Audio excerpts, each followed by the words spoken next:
Alors là, actuellement, ce qui me passionne, c'est l'hypnose que je pratique. L'hypnose, la réflexologie aussi, mais l'hypnose, c'est tellement infini et tellement incroyable que il y a tellement de possibilités dans l'hypnose. Et quand je vois les résultats, pour moi, c'est énorme. C'est vraiment une passion et je passe beaucoup de temps dessus. Beaucoup, beaucoup de temps parce qu'il y a les rendez-vous, mais il y a les préparations de séance. Il y a à la fin de la séance le résultat.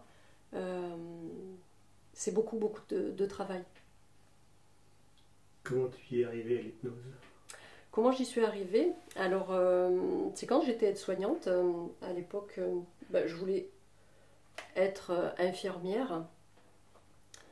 J'ai passé donc les concours, je les ai passés plusieurs fois.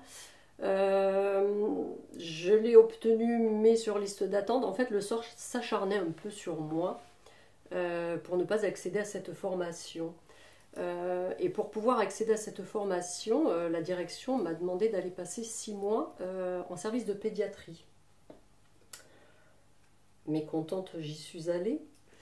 Et j'y suis allée pour quelque chose finalement dans mon destin, puisque là j'ai pu voir une puéricultrice pratiquer de l'hypnose sur les enfants. Et j'ai été émerveillée de ce que ça pouvait faire, de ce que ça pouvait donner. Donc par la suite, je me suis plus dirigée pour faire cette formation d'hypnose, où là j'ai mis du temps aussi. J'ai mis quelques années quand même pour pouvoir y arriver. Euh, et c'est comme ça que j'ai découvert l'hypnose, en service de pédiatrie avec les enfants. Elle servait à quoi cette hypnose? Surtout pour détourner de leur attention du soin qui allait leur être donné en fait. Pour leur permettre d'accepter déjà le soin et surtout de ne pas en avoir un mauvais souvenir. Comment on apprend l'hypnose? Par une formation qualifiante, parce qu'il y a différentes formations d'hypnose. Il y a l'hypnose de spectacle, l'hypnose de rue, il y a l'hypnose thérapeutique, celle que je pratique. Et là, il faut faire attention où on va se former parce que c'est vraiment très important. Il n'y a pas de réglementation dans ces médecines douces, tout comme la réflexologie aussi. Euh, la qualité de la formation est vraiment l'importance, en fait, par rapport à cette formation. Donc moi, je me suis dirigée vers une école qui est à Montpellier, hein, qui est certifiée Calliope,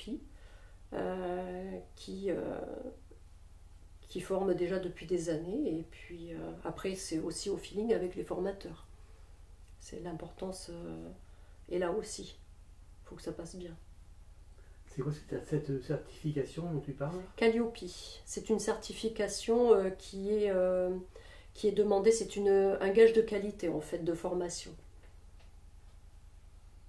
Qu'est-ce que tu peux dire aux personnes qui sont sceptiques par rapport à l'hypnose? Il y a beaucoup de gens qui sont sceptiques et il y a beaucoup de gens qui en ont peur. C'est ce que j'entends souvent en fait. Beaucoup de gens ont peur et ils disent je ne veux pas qu'on rentre dans ma tête. Alors je voudrais rassurer tout le monde, je ne rentre dans la tête de personne. L'hypnose, tout le monde est réceptif à l'hypnose, après à un degré plus ou moins élevé.